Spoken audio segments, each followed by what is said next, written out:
Hello and welcome. My guest today comes from Colombia. He's a lawyer, a diplomat, and currently a politician. He has been the advisor to the president of the country and also the ambassador of Colombia to Argentina in the past. Currently, he's the foreign minister of the country and sees India as a country, though far away, but a country with potential and closeness in many regards. Welcome, Jaime Bermudez. Thank you. I'm so pleased to be here. You've spent a long time in politics now. You've also been a diplomat and a lawyer. Many of your decisions are changing the way the world is being perceived today. For example, in recent times, you were involved in bringing in a regulation that will allow US bases in Colombia. These tough decisions are being taken. Why? Well, first of all, we are not going to have US bases in Colombia.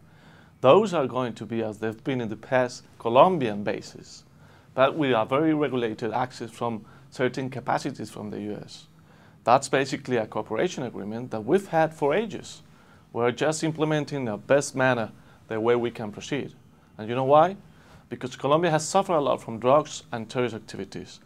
And we need as many and effective tools to counter narcotics, drugs, and terrorism. So Colombia is a country committed to peace, to fight drugs, terrorism, and obviously to improve the current situation of Colombians. Because we believe that as long as we improve our situation, domestically speaking, we're going to improve also the region and perhaps the world in a way. How is the fight against drugs and organized crime going in Colombia? I think it's been successful. We used to have more than 400,000 hectares in coca crops. Now they're about 80,000, which is still high, but you can see the trend. And the same applies for terrorist activities. I mean, today in Colombia, as it is the case in many other places in the world, drugs and terrorist activities are totally linked. So we've been successful also in actually handling the situation with drugs and terrorist activities. But there is a lot to be done. And that is the reason why we need full cooperation from the international community as well. But your decision to actually allow access to American forces in Colombia has created ripples in Latin America. Your neighbors are not too happy. In fact, Venezuela has just said that this could lead to war. That's a very serious thing to happen. Well, as I said, first of all, this has been the case for many years before. Plan Colombia actually is the plan or the framework by which the US cooperates with Colombia, and that's been the case for 10 years now. And it's been extremely effective and transparent at the same time. Now we're just having, I would say, a complementary agreement with the US regarding that. And as I said, we're going to control the entire territory. We're just having a few military personnel to cooperate technically with Colombia. That's the first point I would like to make. Then, Colombia is a country that has suffered a lot from drugs and terrorist activities for ages, decades perhaps. So we need to be more effective, and we truly believe that only with international cooperation we're going to not only survive, but also to recover peace and security for all for good. And we need more tools, not only from the US. We are open to have deals with any other country in the world. We are, for example, now helping Afghanistan via NATO. We are helping Haiti. We are helping many other countries in the region because we know what is this all about. And yes, perhaps some has misunderstood this particular case. But you know, I think that we need this cooperation. We want to cooperate with many other countries. And as I said, as long as we are successful in improving the current situation in Colombia, we are going to promote our situation not only for the benefit of Colombians, but also for the benefit of our neighboring countries too. So what you're trying to say is that this is a war against organized crime. It has nothing to do with the power game that is perhaps being looked at. You got it at. right, no question about that. This is only a domestic issue. And at the same time, as long as we succeed in this, we're going to improve the situation in the region. Do you know what? Which is truly disappointing is that in many regions, drugs and terrorism find some places and hideouts. And as long as they find it, there's no way we can succeed. I'm talking about not only Colombia, but many other countries in the region and in the world. And as long as we all together work in this task, I think we can succeed. Otherwise, there's no way. So will all US operations in Colombia be under Colombian command? Totally. So there will be no scope for direct intervention. Not at all. That's not possible. Are you also looking at working with India in your anti-terror campaign? Absolutely. So what specific measures are you looking at with India? Well, basically, we have some cooperation agreements going on, and it's very important for us, and I think for India, to have all this information. We can share intelligence, we can share experience, expertise, and so on. And the more we work together, the better for the two countries. But also, we need to broaden up this scope, because we need also to talk about business, we need to talk about cooperation, we need to talk about culture, and that's why we are here. Our message is very clear.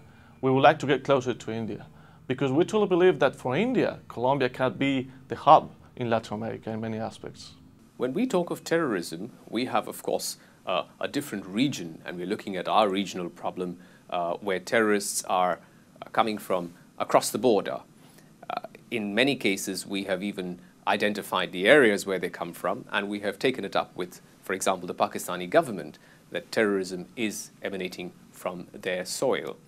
Are you looking at working with India in trying to perhaps put pressure on other countries where terrorism is breeding to stop such activities? Well, basically, we are not actually pointing at any specific case, but we are looking at any opportunity, expertise, information that we can share. So in that way, we could both be more effective. Bad news, they say, travels a lot faster than good news. How are you planning to change that perception of Colombia, where we always get the news of either drugs or attacks or killings? Well, first of all, I would say that the best foreign policy is a very good domestic policy. And I have to say that Colombia, although it's a country that has suffered a lot from drugs, terrorism, poverty, and so on for ages, now is actually in a good way moving ahead. During the last 7 years, for example, our homicides rates have diminished by more than 50%. Our kidnappings rates have diminished by more than 80%. No massacres again, as it was the case before in the country in many occasions. And because of that, we have recovered trust. And now we are a country that attracts foreign direct investment, because not only Colombians trust in Colombia, but also foreigners trust now in Colombia. Let me give you just an example. Today, Colombia is the third largest country receiving foreign direct investment in the region, after Brazil and Mexico. And I think that's a clear sign of trust. So you are right. There is still a gap between perception and reality about Colombia, and that's the reason why we travel around all the time. But not only that, do you know what is our main strategy? To invite more people to go to Colombia. Diplomacy has now moved into the economic realm. So you have economic diplomacy take place, and everything revolves around that. How do you plan to change that between India and Colombia? Well, first of all, I would say that Colombia, 3 years ago, only had 3 free trade agreements in the entire world. During the last 2 years, we have closed deals with Chile, the US, Canada, Guatemala, Honduras, Salvador, Switzerland, Norway, Liechtenstein, Luxembourg, and so on.